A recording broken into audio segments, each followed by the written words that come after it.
Ese umukobwa ashobora gutakaza ubusugi atarigeze aryamana n'umusore cyangwa atarigeze akora igikorwa cy'imibonano mpuzabitsina?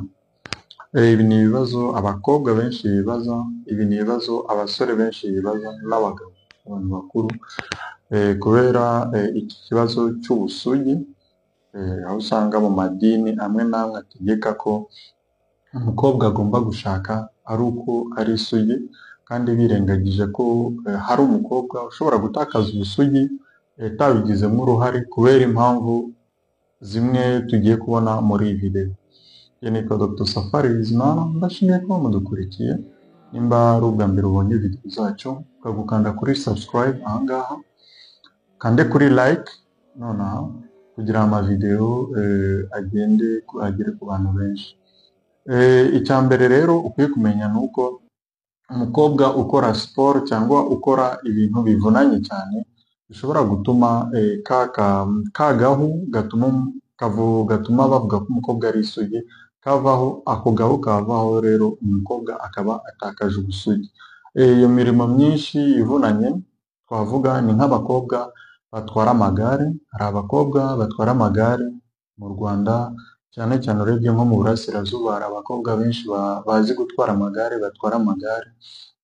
Bene abo bakobwa rero ashobora gutakaza ubusugi muri icyo gikorwa cyo gutwara igare atarigeze aryamana n'umuntu. Undi mukobwa ushobora gutakaza ubusugi ni umukobwa ukora siporo nyinshi cyane, cyane cyane siporo yo kwiruka cyane cyangwa siporo zo gusimbuka cyane, bimwe bita acrobacy. Bene abo bakobwa ashobora gutakaza ubusugi bitavuze ko yigeze aryamana n'umuntu mu busanzwe. Ikindi dukwiye kumenya, usibye aba bashobora gukora siporo, hari abakobwa bakoresha ibyo bita amatampon. Amatampon ni ibikoresho abakobwa bamwe na bamwe bashobora gukoresha, akayishyira mu myanya y'ibanga, cyane cyane igihe ari mu mihango, igihe abona imihango myinshi, iyo tampon akayishyira mu myanya y'ibanga kugira ayo maraso ari kuva, iyo tampon inyunyuse y'amaraso adakomeza kuva cyane.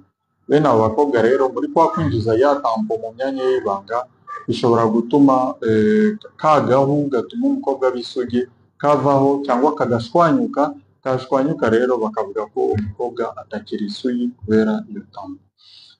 Ikindi dukwiye kumenya rero gishobora gutuma umukobwa atakaza ubusugi atarigeze aryamana n'umusore, ni igihe umukobwa yikinishije.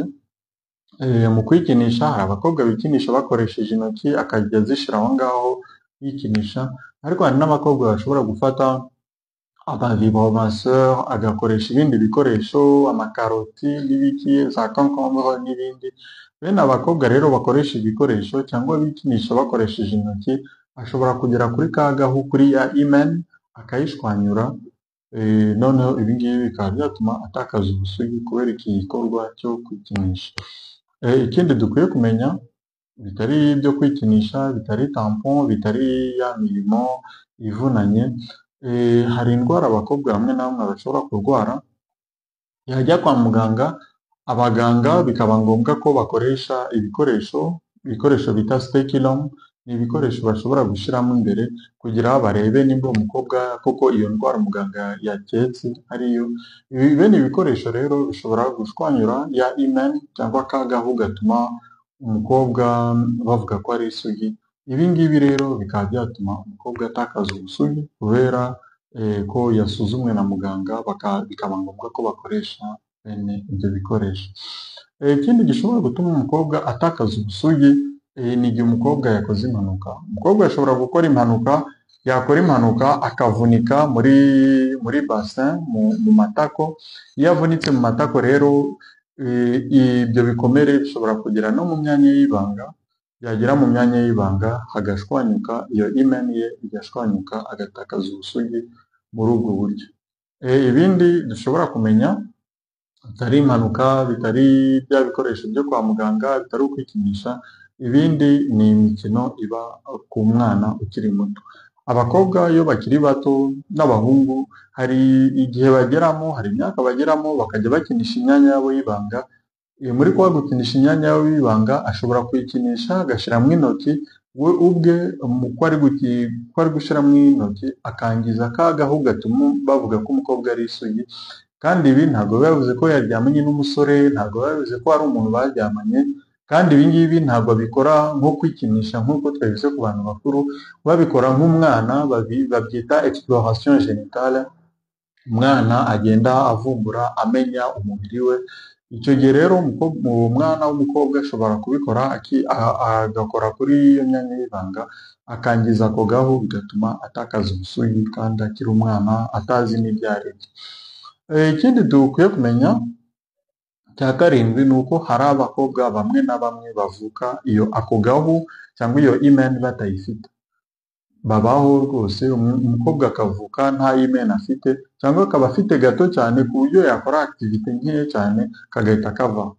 Rero ibintu by'ubusugi birumvikana ko mu muco, mu madini n'ibiki abantu benshi babiha agaciro, ariko hari abakobwa bashobora kuvuka ku bw'amahirwe make cyangwa batagafite. Icyo ni ikindi dukwiye kumenya. Usibye abakobwa rero bashobora kuvuka batagafite, hari izindi siporo abakobwa bakora binanura, bakarambura amaguru yose. Izo siporo nazo zishobora gutuma ako gahu cyangwa iyo hymen ivaho, umukobwa akaba yatakaza ubusugi muri ubwo buryo. Ikindi dukwiye kumenya, wenda kikaba ari hafi cya nyuma, ni uko hari umukobwa ushobora kurwara indwara zikaba zatuma bamubaga mu myanya y'ibanga, bamubaga mu myanya y'ibanga, iyo hymen bakayikuraho, umukobwa akaba yatakaza ubusugi muri ubwo buryo. Rero ahangaha icyo dukwiye kumenya muri make, umukobwa ashobora gutakaza ubusugi biciye mu nzira nyinshi cyane, bitabaye ngombwa ko anaryamana n'umusore cyangwa aryamane n'umugabo.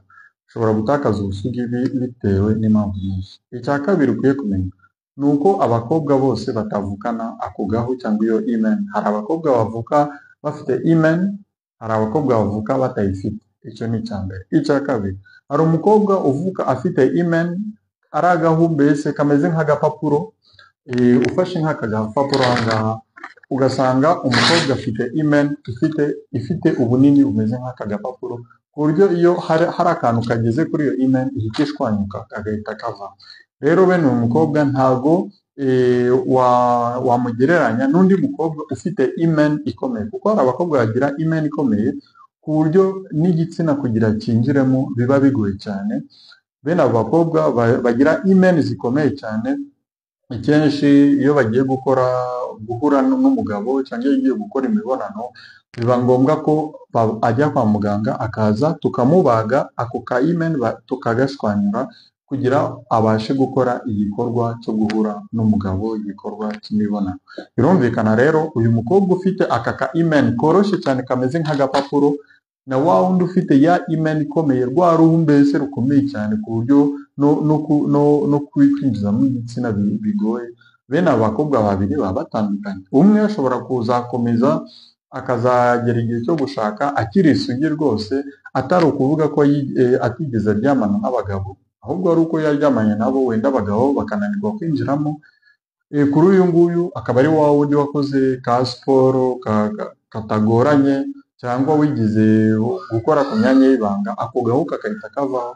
Uwo wahura nawe yakubwiza ukuri ko atigeze aryamana n'umuntu, wowe ukabishyira mu mutwe ngo akubeshye, kandi mu by'ukuri nta kintu yigeze akora. Rero ibi bintu ni ibintu byo kumvikana, ni ibintu bitewe n'imyumvire cyane. Ibintu by'ubusugi no kutabisugi ni ibintu cyane biri mu mico n'imyumvire kurusha uko byaba ibintu biba ku mubiri w'umuntu, kuko abantu bavuka batandukanye, bavuka imibiri yabo iremwe mu buryo butandukanye, kandi n'ibintu biba ku mubiri w'umuntu biba bitandukanye mu buzima bwe bwose.